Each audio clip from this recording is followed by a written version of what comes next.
Hello दोस्तों, competition मंत्र classes में आपका स्वागत है। आज के वीडियो में हम लोग देखेंगे दोस्तों जो सहकारिता विभाग में अपेक्स बैंक वाली एग्जाम हुई है आज, उसका आंसर की मैथ्स का डिटेल सॉल्यूशन देखेंगे। ठीक है, तो मैंने जो भी डायग्राम बनाया है, जो ज़रूरत पड़ेगी उसको मैंने पहले से वहाँ पे बना दिया है। ये सेट भी है जिसमें 56वें क्वेश्चन में था, रेखा पी को त्रिभुज ए बी सी की भुजाओं ए बी और ए सी को क्रमशः पी और क्यू पर इस प्रकार काटती है कि ए पी अनुपात पी बी बराबर 3:2 हो तो ट्रेंगल ए पी क्यू अनुपात ट्रेंगल ए बी सी के क्षेत्रफल का अनुपात क्या होगा, ये पूछा गया था। तो क्वेश्चन के अकॉर्डिंग बोला गया दोस्तों, एक त्रिभुज है, ठीक है, तो हमने त्रिभुज बना लिया ए बी और सी। अब बोला गया है कि रेखा पी क्यू जो है इस प्रकार काटती है, ये रेखा पी क्यू है इस प्रकार काटती है कि जो त्रिभुज ए पी क्यू है वो 3 और ए बी सी जो है क्या है 2 है, उसका अनुपात दिया हुआ है। अब इसका क्षेत्रफल निकालना था दोस्तों, तो त्रिभुज ए पी क्यू का जो अनुपात हम निकालेंगे तो क्या हो जाएगा, यहाँ पे सीधा आपको क्षेत्रफल में स्क्वायर करना था, 3 3 9 हो जाएगा।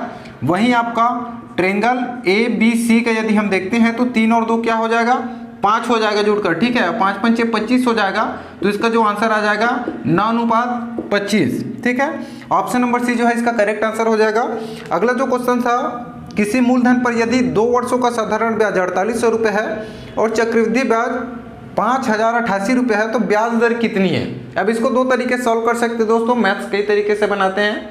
यदि जिसका ज़्यादा थोड़ा सा एक्सपीरियंस रहता है सॉल्व करने का तो कुछ नया नया तरीका से बना ही लेता है। ठीक है, तो दिमाग के ऊपर डिपेंड करता है। आप तो फार्मूला बेस से भी इसको सॉल्व कर सकते हैं, लेकिन यदि आप थोड़ा सा लॉजिकली सॉल्व करते हैं तो बहुत आसानी से सॉल्व हो जाएगा। फार्मूला में और ज़्यादा डिटेल सॉल्यूशन करना पड़ेगा। ठीक है, यहाँ पे बोला है कि किसी मूलधन पर 2 वर्ष का साधारण ब्याज कितना हुआ है 4800, ये 2 वर्ष का है। यदि हम 1 वर्ष का निकाले दोस्तों यहाँ पे तो क्या हो जाएगा, ये जस्ट इसका आधा क्या हो जाएगा 2400 हो जाएगा।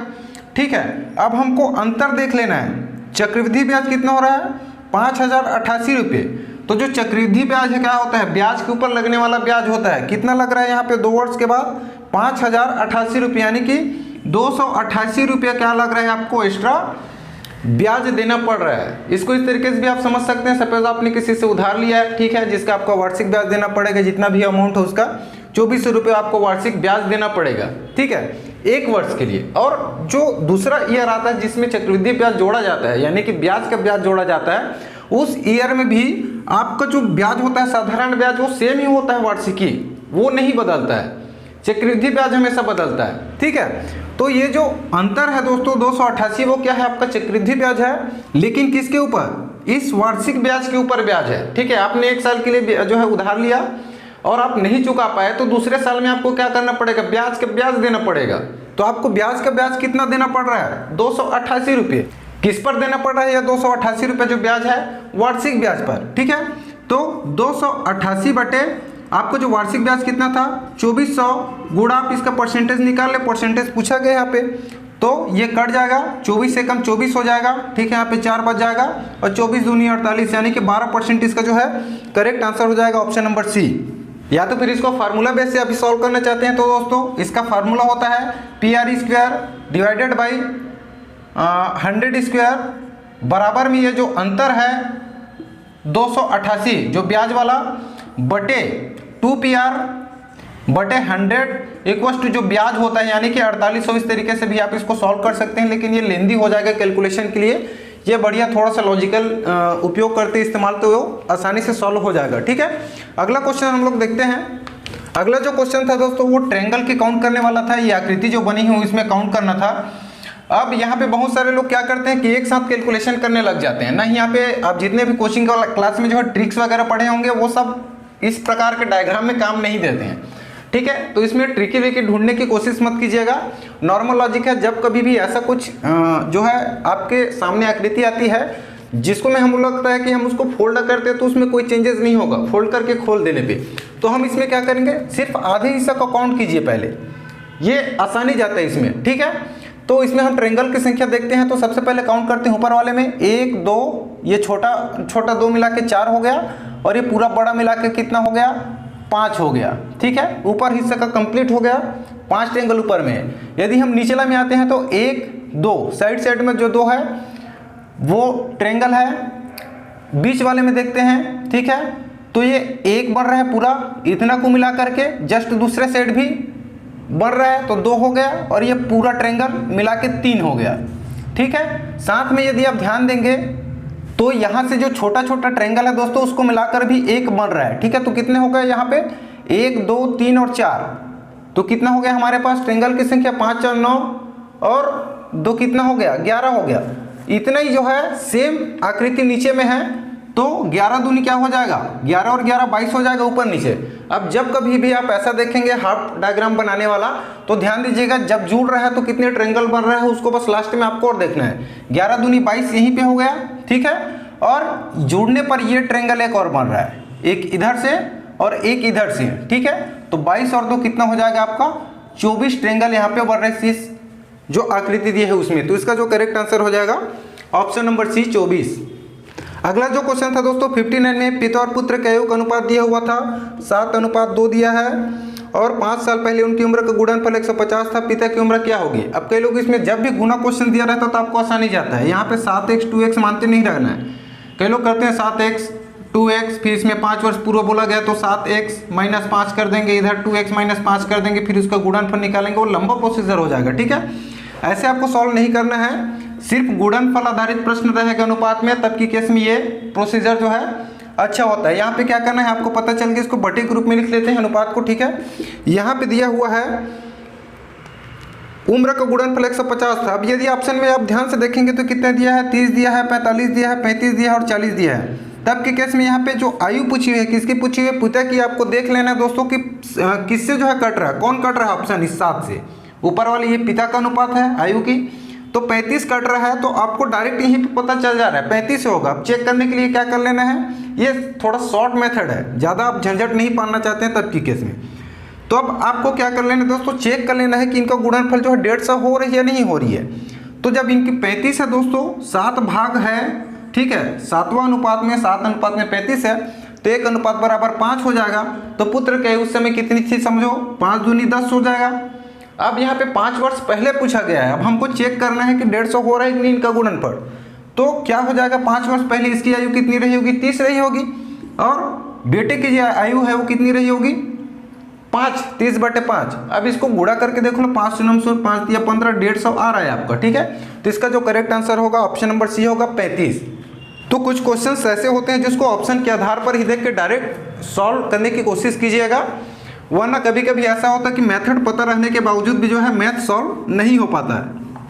उसके बाद एक क्वेश्चन था दोस्तों, एक कूट भाषा से अनुवादित कुछ शब्द निम्नलिखित हैं। इसमें दिया हुआ था माई केबल का अर्थ क्या है, सेडल हॉर्स था, और इधर माई एंड वीर है, VIR का अर्थ होता है सेडल राइड है इसका अर्थ, और एक है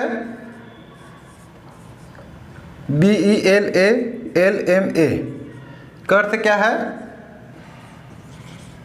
हॉर्स ब्लैंकेट था। यहाँ पे पूछा गया था हॉर्स राइड हो सकता है, किस शब्द का अर्थ हॉर्स राइड हो सकता है। अब यहाँ से हमको एलिमिनेट करना रहता है दोस्तों, देख लीजिए इसको। यदि आप इक्वेशन मारते हैं पहले वाले या लाइन बोल देते हैं, तो पहले लाइन और दूसरी लाइन में आपको सेडल कॉमन दिखाई दे रहा है, दूसरी तरफ क्या दिखाई दे रहा है MYN कॉमन दिखाई दे रहा है, यानी कि सेडल का अर्थ क्या है दोस्तों MYN इसको बोल सकते हैं। ठीक है, ये इसका अर्थ था।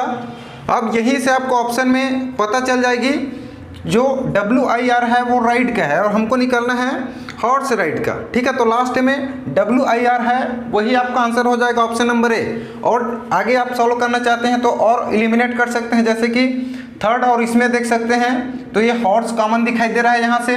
ठीक है, थर्ड और फर्स्ट में, और इधर क्या दिखाई दे रहा है CABL ये। ठीक है, और हमको निकालना था हॉर्स राइड का, तो हॉर्स का हमको यहाँ से पता चल गया क्या है CABEL है, और वहीं राइड का क्या है, राइड का क्या निकाले हैं WIR हो जाएगा। ठीक है, तो यही आपका आंसर हो जाएगा ऑप्शन नंबर ए। यहाँ पे सिर्फ आपको क्या करना था, एलिमिनेट करना था। उसके बाद ये वाला क्वेश्चन है दोस्तों, इसमें जो है आपको जो क्वेश्चन मार्क्स लगा हुआ है वहाँ पे आंसर ढूंढना था। एक तरीके से श्रृंखला का ही क्वेश्चन है ये। ठीक है। तो इसमें क्या हो रहा है, यदि आप ध्यान से देखेंगे दोस्तों तो जस्ट इसका डबल हो रहा है, 3 दूनी 6 हो रहा है और -1 हो रहा है। फिर ये फिर से डबल हो रहा है, 5 दूनी 10 हो रहा है, -2 हो रहा है। अब ये जो 8 है फिर से डबल होकर कितना हो जाएगा, 16 हो जाएगा। ठीक है, 16 माइनस 1 और बढ़ते जा रहा है, -3 हो रहा है तो 13 हो गया। अब 13 दूनी कितना हो जाएगा, 26, -4 करेंगे तो क्या हो जाएगा, 22। अब 22 दूनी क्या हो जाएगा, 44, और -5 करेंगे तो क्या हो जाएगा आपका 39। आंसर निकल के आ जाएगा। ऑप्शन नंबर सी इसका करेक्ट आंसर हो जाएगा। अगला जो क्वेश्चन है दोस्तों, 540 रुपये में एक वस्तु को बेचने पर प्राप्त लाभ उस वस्तु को 370 रुपये में बेचने पर प्राप्त हानि के बराबर है। यदि विक्रय मूल्य 910 रुपये है तो लाभ प्रतिशत क्या होगा। अब इस टाइप के क्वेश्चन जब भी आए दोस्तों, जब आपको कोई वस्तु पे बेचने पर लाभ भी प्रदर्शित रहे और हानि भी बता रहे, तब के केस में आपको सिंपल आपको जोड़ देना है। जो लाभ है 540 रुपये में एक वस्तु को बेचने पर लाभ और 370 रुपये में बेचने डिवाइडेड बाई 2 कर देना है। ये शॉर्ट ट्रिक से इस प्रकार के क्वेश्चन को सॉल्व करने के लिए तो क्या हो जाएगा, 0 7 4 11 की 1 हासिल है 1, 5 3 8 1 9 910 हो रहा है। ठीक है, डिवाइडेड बाई 2 तो कितना हो जाएगा आपका 455 निकल के आ जाएगा। ये कटाएंगे, ठीक है, 2 चौक 8 हो जाएगा, 1 यहाँ पे आएगा, 2 पंचे 10, 1 2 पंचे 10, 455। अब उसकी वास्तविक जो रेट थी दोस्तों 455 थी, लेकिन वो बेच कितने में रहा है, विक्रय मूल्य 910 रुपये में। ये क्या है आपका क्रय मूल्य निकल के आया है। ठीक है, और विक्रय मूल्य कितना है 910 रुपये में, तो लाभ का प्रतिशत आपको बताना था। जब किसी वस्तु को 455 रुपये में खरीदा जा रहा है, उससे जस्ट डबल दाम में बेचा जा रहा है, कितने में, 910 में। ठीक है, यानी कि उसको 100% का फायदा हो रहा है। तो ऑप्शन नंबर डी यहाँ पे करेक्ट हो जाएगा, 100% लाभ मिल रहा है उसको बेचने पर। अगला क्वेश्चन है दोस्तों, यदि 7 क्रमिक संख्याओं का औसत 20 हो तो उन संख्याओं में सबसे बड़ी संख्या होगी।